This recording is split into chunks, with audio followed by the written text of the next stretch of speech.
Welcome to MedHeads. Today we're tackling a topic that doesn't get enough attention: family violence in LGBTQI+ communities. It's an issue that's often hidden in plain sight, with survivors facing unique challenges that go far beyond the usual barriers to support. So let's have an honest conversation about what's really happening, who's most at risk, and how healthcare professionals can step up to make a real difference. Let's start with the big picture. Did you know that over 60% of LGBTQI+ individuals have experienced intimate partner violence, and 65% have faced some form of family violence? Those numbers are heartbreaking, but they only tell part of the story. For many in the LGBTQI+ community, abuse isn't just physical. It can be emotional, like constant put-downs about their identity. It can be social, like isolating someone from friends or family. And sadly, when people do reach out for help, they're often met with indifference, or worse, judgment. That kind of invalidation leaves survivors feeling even more alone. You might wonder, with stats like these, why isn't more being done? Well, the challenges LGBTQI+ survivors face are complicated. Discrimination. Imagine working up the courage to seek help, only to be met with a service provider who doesn't understand or outright judges you. Lack of understanding. Many organizations just aren't equipped to deal with the unique dynamics of LGBTQI+ abuse. Fear of being outed. For some, the threat of being outed by their abuser keeps them trapped. Legal gaps. And let's not forget the legal hurdles, like inconsistent protections for LGBTQI+ relationships, which make things like restraining orders harder to get. It's a lot to navigate, especially when someone's already dealing with trauma. Family violence affects everyone, but certain groups in the LGBTQI+ community are especially vulnerable. Young people, those under 25, face a much higher risk, especially if they're still dependent on family members who aren't supportive. Trans and gender-diverse individuals.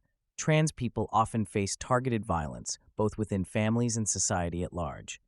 LGBTQI+ people with disabilities.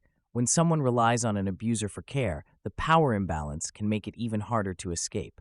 These overlapping identities, being young, trans, disabled, create layers of vulnerability that we need to understand to offer real help.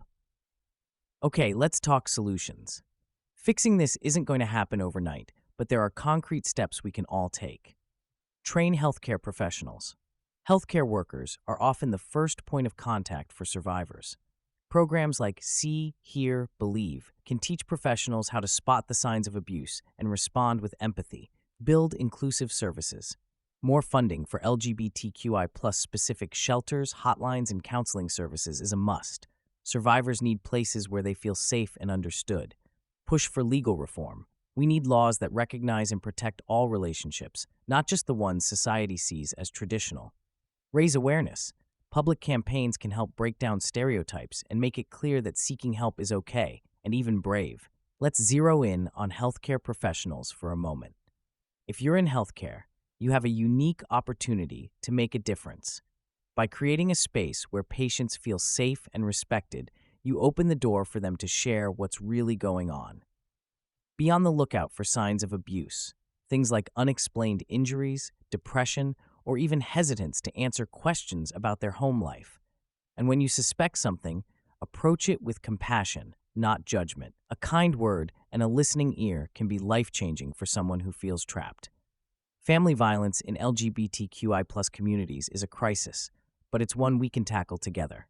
By educating ourselves, advocating for change, and creating spaces where survivors feel safe, we can make a difference.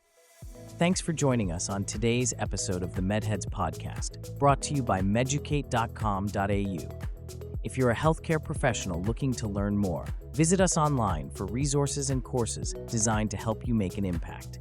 Together, let's build a future where everyone feels safe, supported, and valued. See you next time, and don't forget the conversation doesn't end here. Let's keep it going.